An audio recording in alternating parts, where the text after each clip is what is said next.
Tem assunto importante também.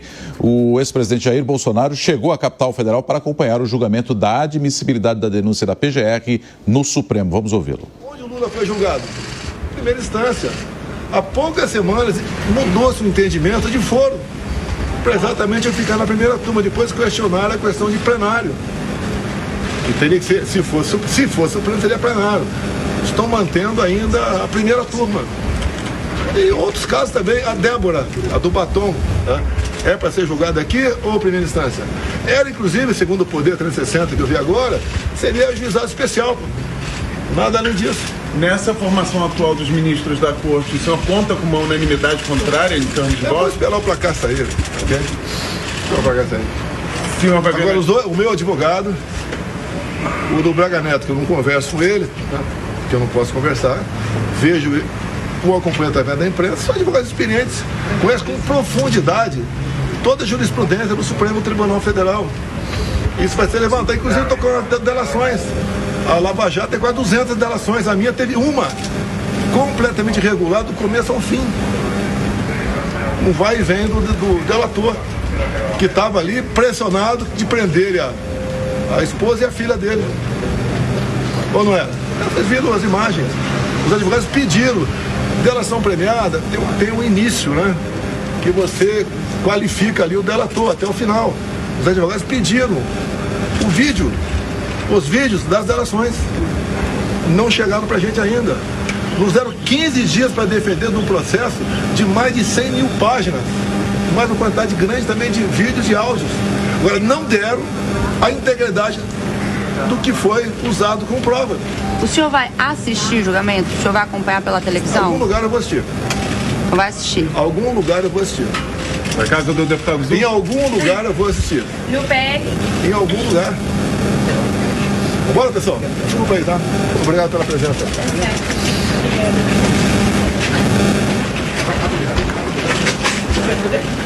Pois é, acompanhamos. Portanto, esse aí o presidente Jair Bolsonaro, o ex-presidente, chegando a Brasília, ele que estava em São Paulo, retorna à capital federal e diz que de algum lugar vai acompanhar de perto esse julgamento sobre a admissibilidade da denúncia promovida pela Procuradoria-Geral da República. E a gente vai girar aqui os nossos comentaristas, né, Soraya Lawande? Sim, havia até, na verdade, uma expectativa, uma possibilidade de que ele pudesse estar participando de outros compromissos no horário do julgamento, mas ouvimos agora, né, a fala do ex-presidente Jair Bolsonaro dizendo que ele vai assistir de algum lugar, né? Não haveria talvez a possibilidade, né, Deise, dele não estar preocupado de certa forma ou não assistir, ou seria talvez uma estratégia dele? Soraya, eu acredito que se ele dissesse que não iria assistir o julgamento, seria muito mais uma estratégia, né? Porque essa definição agora, ela vai orientar os rumos para 2026 e, como a gente tem visto, essa tem sido a grande pauta do ex-presidente Jair Bolsonaro nos últimos anos.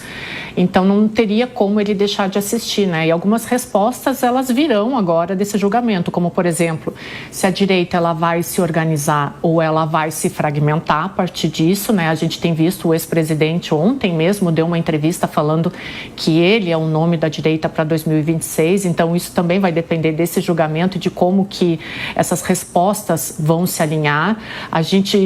Para ele também é fundamental saber se ele será, dependendo do julgamento, um grande cabo eleitoral ou alguém tóxico para a direita em 2026. E ele ainda não fez um herdeiro político. A gente sabe que em política não existe vácuo de poder, não existe cadeira vazia. Então é óbvio que o acompanhamento dele desse julgamento, além de ser necessário, é extremamente importante para o futuro dele e para o capital político dele. Então, se ele dissesse que não iria assistir, seria muito mais uma estratégia narrativa, porque tudo depende do que vem agora para o ex-presidente Jair Bolsonaro e até para o que a direita pode esperar para o ano que vem, né? Vão colocar um outro nome no lugar, Jair Bolsonaro vai apoiar ou vai continuar dizendo que ele é o nome da direita, né? Então, são muitas as respostas que vêm desse julgamento. A Cássio Miranda, a gente ouviu o presidente também citando, né, o caso da cabeleireira que teria pichado ou que teria escrito com batom na estátua da Justiça e falou até ali a respeito do peso da mão da Justiça nesse cenário que nós acompanhamos dos ataques à democracia. Mas vai destacar aqui, né, Cássio, que ali não é só pela escrita na estátua. Você tem outros crimes também que podem ser imputados a ela e por isso que dá aquele tempo de 14 anos, talvez, de prisão, como tem sido ventilado. Ainda está em julgamento, que foi suspenso. E eu queria aproveitar essa questão da suspensão desse julgamento e também o da Carla Zambelli, Cássio, para perguntar o seguinte: é uma estratégia? Foi uma coincidência? Porque daí os olhos ficam voltados apenas para o Supremo Tribunal Federal e a apreciação da denúncia da PGR. Esses outros dois ficam à margem, não?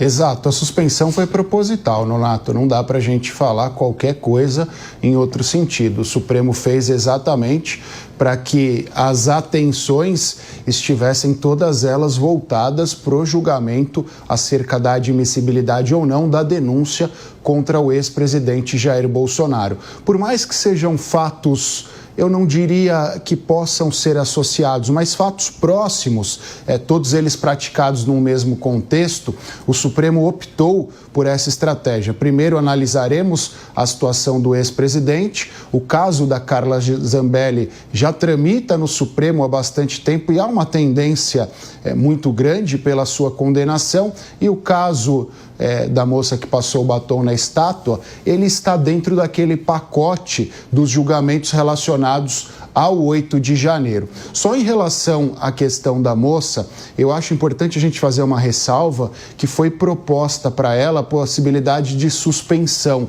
que fosse feito um acordo, e ela negou este acordo e nós estamos chegando a esta possível condenação pelo crime de dano, pelo crime de associação criminosa e pelo crime de atentado às instituições. É óbvio que, olhando dessa forma, são penas bastante grandes, são penas bastante graves, mas foi dada a possibilidade da NPP, do Acordo de Não Persecução Penal, e ela não quis realizá-lo. Foi uma estratégia, inclusive, da grande maioria dos acusados do 8 de janeiro, porque, em tese, num primeiro momento, eram crimes menos graves que davam esta possibilidade. Agora, Fábio Piperno, você vê esse julgamento trazendo e definindo um resultado para um futuro imediato? Claro que sim, ele vai impactar não só o curto prazo, e aí quando a gente fala em curto prazo, é óbvio que estamos aí mirando as eleições de 2026, como também a partir disso em relação a um reposicionamento da direita brasileira e de todos os seus atores. Quais serão aqueles que continuarão reféns do bolsonarismo, reféns dessa corrente mais extremista, e quais serão aqueles que seguirão a vida de forma como sempre houve.